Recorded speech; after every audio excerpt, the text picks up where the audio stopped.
Yeah, we on Boss Talk TV. Shout out to E. The reason you... Colorado Buffaloes head football coach Deion Sanders revealing a serious health scare today that's kept him out of the public eye for months. He announced during a news conference that he was diagnosed with bladder cancer earlier this year, but says that he's now cancer-free after having his bladder removed. The 57-year-old called his recovery tough, but in true primetime fashion, Sanders has not lost his sense of humor. Right now, I'm still dealing with going to the bathroom.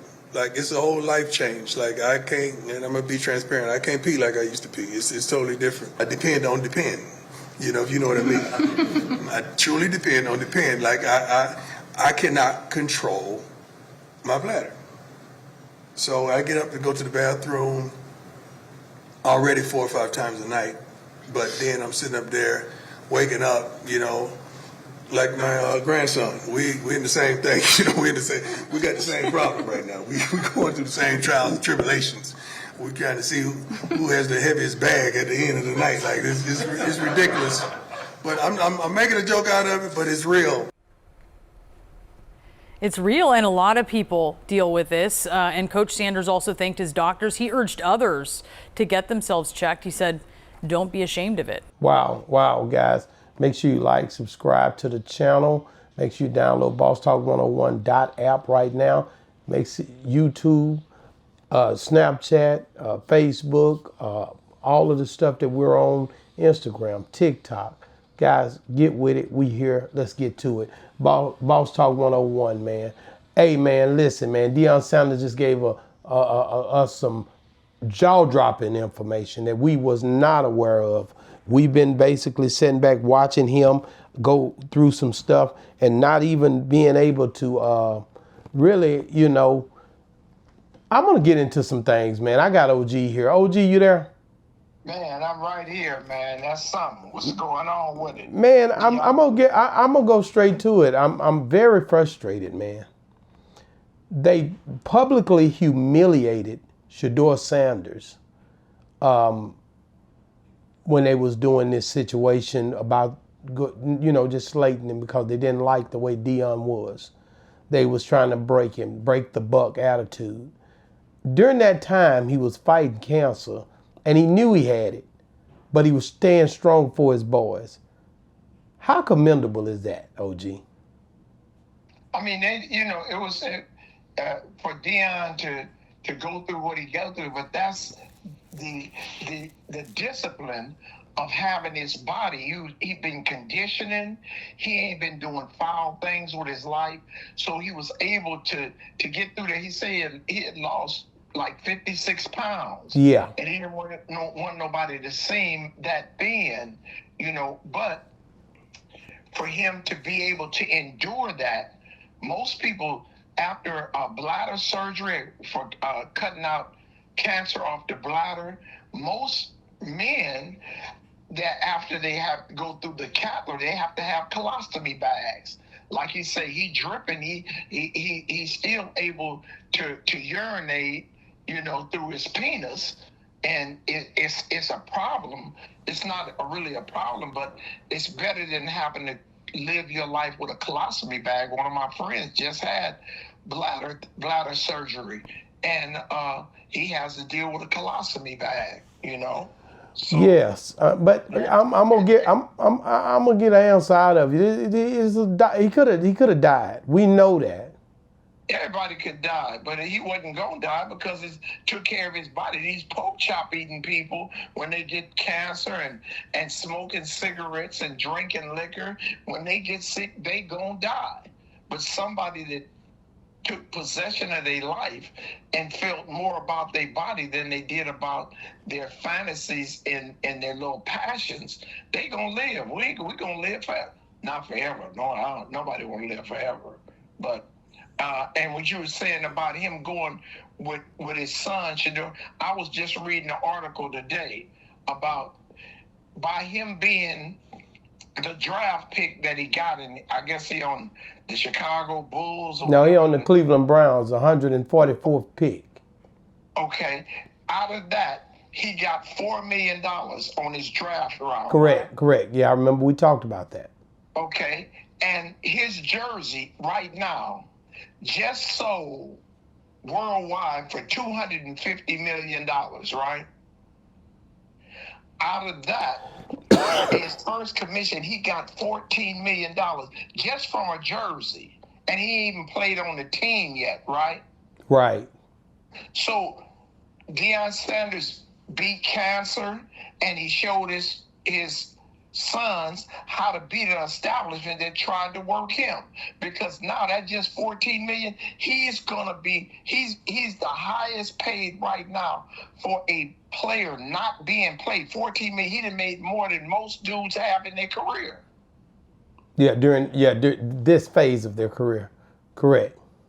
You know, so when you look at it, when he plays, he's just going to get better. And now he knows how to individually build his own brand. He doesn't have to rely on Nike or Adidas to give him a $200,000 endorsement. He calls his own shot. That's because he had a father that understood business and understood discipline. And all that goes to good body health. That's all I'm trying to say. I just to know, like I said, soon as after he had done announced he was going to Cleveland Browns and they were having a back and forth, he was dealing with that. He went directly into the hospital. He started taking treatments because he knew he had to take that surgery while he was going through that public lynching, that publicly humiliating that they went through. And the people was basically the football league, NFL, was basically letting them know you don't run nothing, of course, and publicly humiliating the Sanders family while he had cancer. I'm going to say that. I got to say it because that's what it was. They didn't know it because he didn't disclose it to them, but that's they knew it because he knew it. They knew it because he had to go to the doctor. Ain't nothing that a white man don't know. But while you're saying that, Boss Talk, about the public humiliation, we have to take account for the Negroes in the world that watch all these sports. They didn't back it. That's right. They should have shut down. So when we don't fight for ourselves, how do we always expect somebody else to fight for us? No, I agree. Hey, man, you said a whole mouthful, and I agree with you 100%. And you know, I'm listening at you, and I'm trying to find ways to duck and dodge the conversation into an argument because I don't like you like that. But, you know, right now... You don't like me? Not like that when it comes down to subject matter, because sometimes you lose your damn mind talking about stuff, and it be way out of whack. But this right here, you on point, my brother. You on point. No, you're not always on point, but you're on point on this subject. And Michael Irvin went sit down with him. I watched that interview too. Hold on just a second. Let me play this. Let's get it, cause time. When I want to start with this. When I came to visit you, at your house in Canton, yeah, Because I didn't want to be seen. You don't want to be. What do you mean you don't want to be seen? You know, like I'm only 12 pounds down now, but I was like 20, 25 pounds down, man. Yeah. You know, I didn't want to be seen. I didn't want to be seen like that. Right. Even though it's you, I just didn't want that. So I wasn't allowing anybody except for my kids. And my sons didn't even know. Like, Shador and Shiloh really still don't know what's going on or what happened. You didn't really share. Because I wanted them to focus on making those teams. Like, stay focused. DeAndre came over and she saw Bossy came to the hospital. When she came to the hospital here, we still didn't tell her what happened. We thought it was something with my leg, what blood clots. Right. So she didn't know at the time. You were right. You lost some weight when I came because I wanted to grab you. You were like, boy, I don't be messing with me. I'm kind of like Florida State weight. Right. Wow, guys. How big is that to have? Man, him and Michael Irvin, I love their relationship. Yes, they played ball together, of course, but just good friends, man. That's why I value your friendship, OG. Man, when you got somebody that kind of understand you and that's gonna be down with you no matter what. I've seen you go to so many different people's funeral and, you know, look out for different people, and, you know, we don't talk about it on the opening, but we know that these things, man, to have, how important is it to have somebody that you can lean on, man, when you go through situations like this? Man, you like you said, it's more valuable than gold to have somebody to rely on. And like, I mean, like I got some really true friends that, you know, we've been good since grammar school, since kindergarten. Man. A few, and we went through prison together, and we've been through, you know, a gang of tragedies, and we were still friends, and we could rely on. But I mean, my biggest fan was my mother, man. She went through stuff with, man, I've been putting my kids out, man, from juvenile hall to San Quentin. My mother went to college. She went to Jackson State University. She was not a street woman at all. Then my father brought her from Mississippi to Compton, California, and she was the queen of Elm Street. But bruh, she would fight like a tiger for me against white folks. And some shit she should have been letting me go. I did it, and no, I did it. But you couldn't tell Willa May that. So I understand loyalties, and I understand having somebody just not what they used to call fair weather friends. And like you talk about, I don't know too much about sports and what Gary Payton or whatever. Michael Irvin. Michael Irvin. I rob banks, so I ain't got time to be watching sports. But it's good. It's a pleasure to have, you know, true friendship. Like, and when you say true friendship, like you talk about I value you because it's not many people that will introduce you to their family. I've been in the business world. I've been around, you know, but when people bring you into your home and allow you to be around the people that they cherish, that's an honor. And people that would take that for granted are really fools, you know what I'm saying? So not getting on the bandwagon, but I really appreciate the family unit, you know what I'm saying? Man, we go through ups and downs, you know. There is no perfect family out there. We do everything to hold this together, for, you know, just the sake of saying it can be done in this day and time.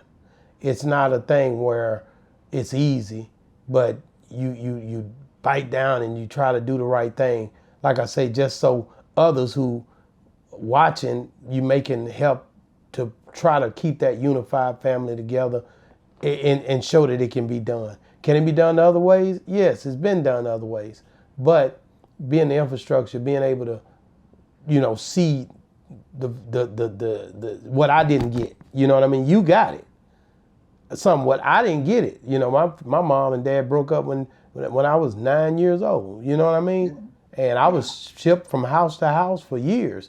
All the Kansas, I said Kansas City earlier, but I meant Kansas. I was in Ogden, Kansas, and then I went up to Vegas, and that's when I ended up in Doolittle Park, and we was all over the place, man. We was from house to house, you know what I mean, back down in the Texas area, trying to figure this thing out. But the thing is, man, you know, to see this and see the formula, I'm trying to figure it out, bruh. You know, it ain't. You know, just like you saying, though, E, and the family structure and the stuff that I've been in the same house all of my life. Never stayed in an apartment, been in a house all my life. That's right? big. I wish I could have done In that. Catholic school, I didn't sit down with a meal. My brothers and my sister and my father, I had meals at home, and I still end up in penitentiary. Wow, yeah, and You understand me? So our struggles are still the same psychologically. Yeah, but the things that you've been through are some of the same things that help other people to make it through. Yeah. Because of the stuff that I've seen in you, even the call we got earlier, like the way you reach back and the way that you don't forget about what you've been through and the people that you've encountered or the people that you've linked up with. That's special, bro, because a lot of times that's why Michael Irvin is sitting here with Deion, because it was a time when Michael was fighting drug addictions, Michael was fighting going to prison for life and all kind of stuff, and Deion was sitting right there by his side then. Right by his side. So this is the stuff that people don't realize. Or when his wife is fighting different things. Michael Irvin going through different stuff too. These are humans, man. You know, we all humans and we brothers. And that's the crazy part, that people don't, they don't cherish the brotherhood like I think they should. But who am I? I can't make you do nothing. But I'm telling you, it's strength when association brings about assimilation. You can tell a person just by the company they keep, what they willing to do, how they gonna do certain situations. You gotta watch all these different things when you're dealing with life, man. And life gonna throw you a curveball in the midst of that. That's right. So this is the whole game we playing called life. And at the end of the day, every day you get up. That's why I talked about Malcolm Jamal Warner and Ozzy Osbourne and what was the other one? Hulk Hogan. And then the people that you've been to funerals this week. And then I went to Uncle James' funeral, I believe it was before we left. So, and me and you took me over his house, when I was out there with you on the West Coast. So it's stuff like that, man. These are cherishable moments, man. Like, that was the last time I got to see him was when I was with you. Right. And it's my mama's brother. So at the end of the day, it's things like that, man, where you can't put a price, no money on it. That's what I try to tell people. Everybody in my inbox, they always asking. This is the main question I get in my inbox. How much for an interview?